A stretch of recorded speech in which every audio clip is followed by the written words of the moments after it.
Bagi yang merasa tertampar, get your shit together. Alright, buckle up. Ini para pemimpin negara pada halu atau gimana ya? Sorry. Coba aku perjelas.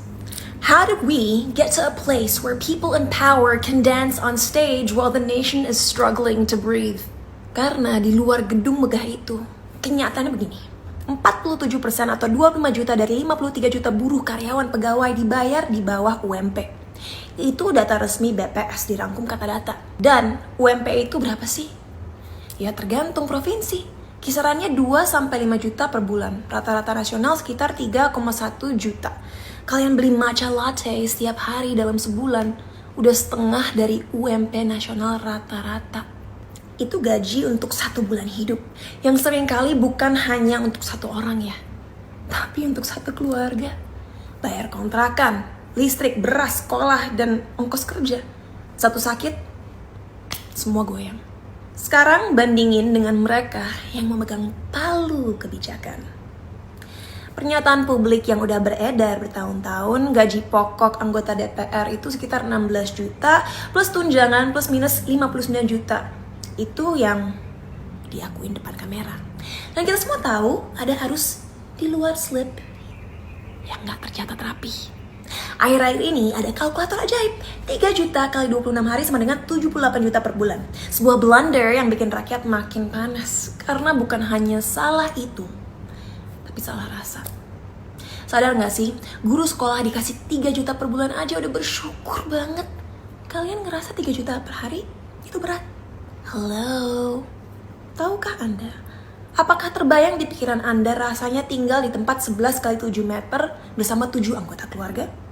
Tanpa AC, teknologi canggih, dan segala kenyamanan yang saya yakin Anda semua punya. Let that sink in. Di sisi lain, guru-guru honorer, orang-orang yang kita titipi masa depan anak kita, ada yang menerima 100-350 ribu per bulan, tergantung provinsi. Ada berita tentang guru yang udah mengabdi 33 tahun jadi guru honorer hanya untuk dapat gaji 350 ribu rupiah per 3 bulan. Ini bukan drama. Ini realita yang viral karena terlalu menyakitkan untuk didiamkan. I mean, can we just be honest for once? Kalau politisi kita naik gaji dan tunjangan tapi guru dibiarkan mengajar sambil berdoa untuk bertahan hidup, apa yang kita harapkan dari pendidikan Indonesia? Hasilnya udah kelihatan. PISA 2022. Indonesia, matematika 366, membaca 359, sains 383, jauh di bawah rata-rata OECD. Masing-masing kategori turun 10-40 poin dari tahun 2009. Ini akan keras.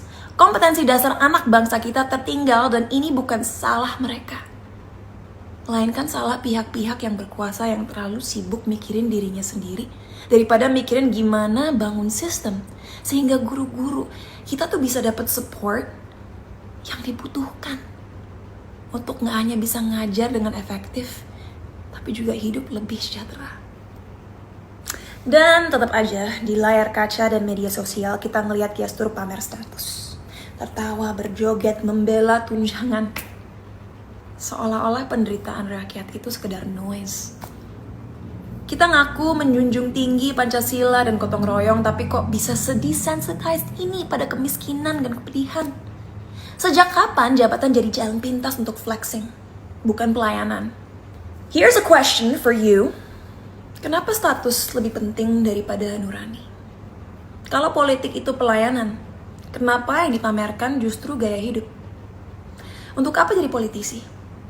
Untuk flexing kekayaan atau memperbaiki penghidupan rakyat yang gajinya kalah jauh dari standar layak? Sampai kapan kita pura-pura nggak tahu?